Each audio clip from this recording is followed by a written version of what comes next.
Now, before we do that, quickly, I introduce my guest to you. Quickly, let me do my take, and it's a very brief take I intend to do, and I intend reading the transition provisions of the Presidential Transition Act. Now, the transition provision, I'm reading section 14. Section 14.1 says, on the assumption of office of the person elected as president, a person holding any of the offices specified in this schedule, and I'll read the schedule to you, shall cease to hold that office and shall be paid the relevant retirement benefits and the enjoyment of facilities as provided by law. So these persons that I'm going to list are the ones that, upon the assumption of office of Nana Addo Dankwa Akufo-Addo, will cease to hold office. All that they will be entitled to is what they are supposed to be paid by way of retirement, gratuities. It says that the person holding office under the Presidential Office Act, the president comes into office and he appoints, a number of people to assist him in executing his mandate in the office of the president.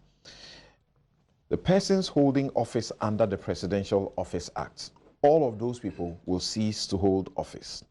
2, ministers and deputy ministers of state will also cease to hold office. That's really very obvious, isn't it?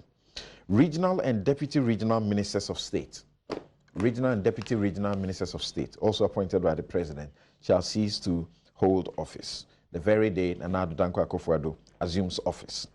Special assistants, special aids to the president, to the vice president, and to the ministers of state, deputy ministers, regional ministers, and deputy regional ministers. So all special assistants, special aids to the president and the other political persons that he appointed, and the vice as well, to as ministers and as deputy ministers and at the regional level as well. Then non-career ambassadors and high commissioners. Non-career ambassadors and high commissioners. And these are the people that are basically politicians that the president, when they assume office, they appoint them to be ambassadors to various places. There are those who are career ambassadors. They are not affected. These are the professionals who are doing the job as ambassadors and high commissioners. Then persons appointed by the president or a minister of state as members of statutory boards and corporations.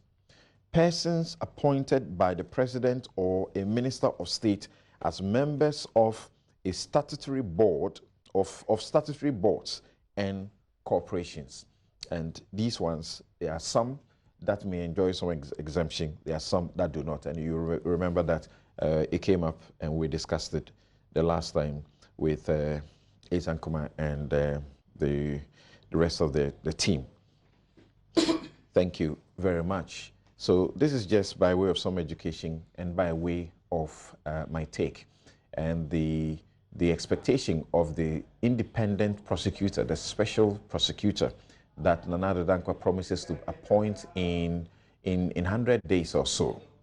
There are those who are suggesting, including Professor H.Kwesi Prempeh, that they should have an eye on, the state corporate organizations where there's a lot of revenue that goes in there, the revenue-rich organizations, the GRA, for example, the Free Zones Board.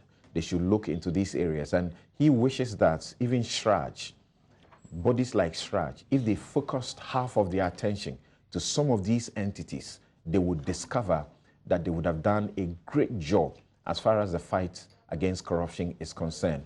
People are naming various entities and requesting that for anything at all, SHRAJ particularly should pay attention to these places. Iyoko, they should pay attention to where money is generated, the revenue-rich statutory corporations of state.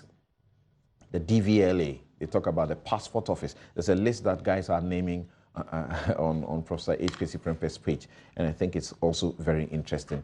But I kept asking myself, these people that all of them the law says must go, and there's some people that the president-elect who says that he's coming to execute an all-inclusive government, and there's some people that he may want to keep, because I keep saying, for example, the GIPC, There are people you can see have exercised their office as professionals to the core, including even some ministers and deputy ministers. I can mention Victor Bampo, for example, who is a deputy health minister.